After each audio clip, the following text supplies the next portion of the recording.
Psalm 62. Truly my soul finds rest in God. My salvation comes from him.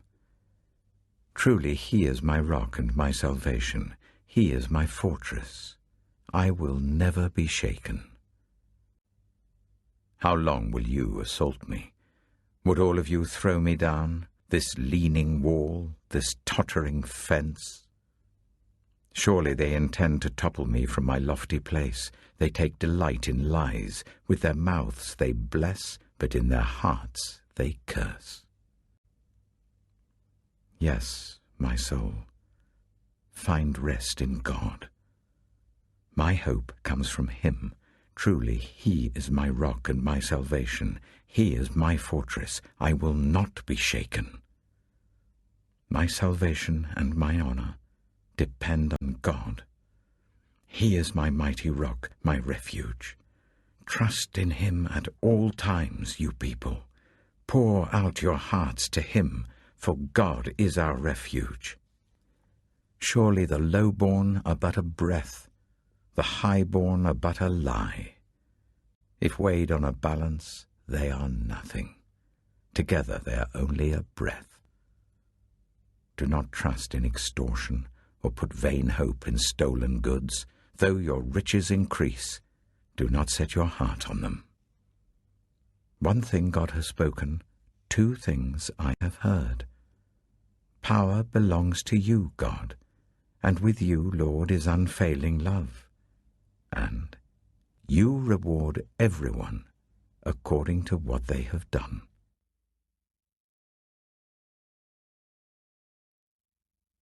Psalm 63. You, God, are my God. Earnestly I seek you. I thirst for you.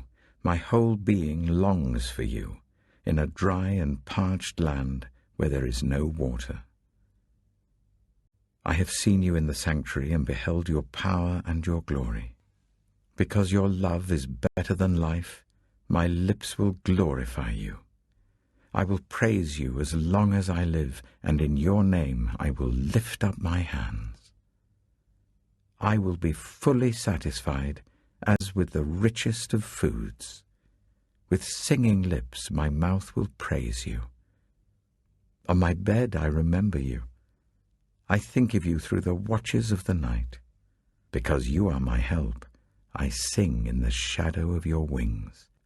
I cling to you. Your right hand upholds me. Those who want to kill me will be destroyed. They will go down to the depths of the earth. They will be given over to the sword and become food for jackals. But the king will rejoice in God. All who swear by God will glory in him, while the mouths of liars will be silenced.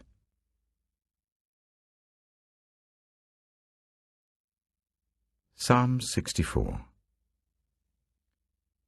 Hear me, my God, as I voice my complaint. Protect my life from the threat of the enemy. Hide me from the conspiracy of the wicked, from the plots of evildoers. They sharpen their tongues like swords and aim cruel words like deadly arrows. They shoot from ambush at the innocent. They shoot suddenly without fear. They encourage each other in evil plans. They talk about hiding their snares. They say, who will see it?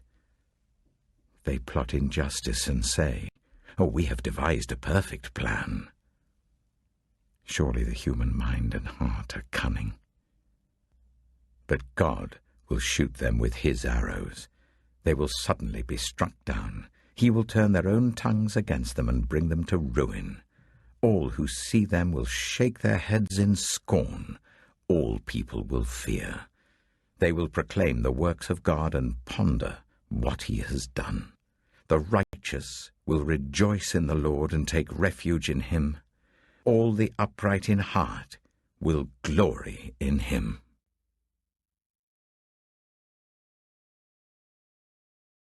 (2 Corinthians chapter 3).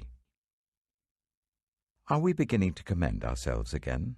Or do we need, like some people, letters of recommendation to you or from you? You yourselves are our letter, written on our hearts, known and read by everyone.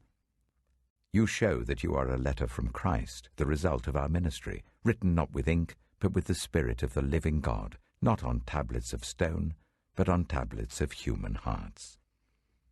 Such confidence we have through Christ before God. Not that we are competent in ourselves to claim anything for ourselves, but our competence comes from God. He has made us competent as ministers of a new covenant, not of the letter, but of the Spirit. For the letter kills, but the Spirit gives life.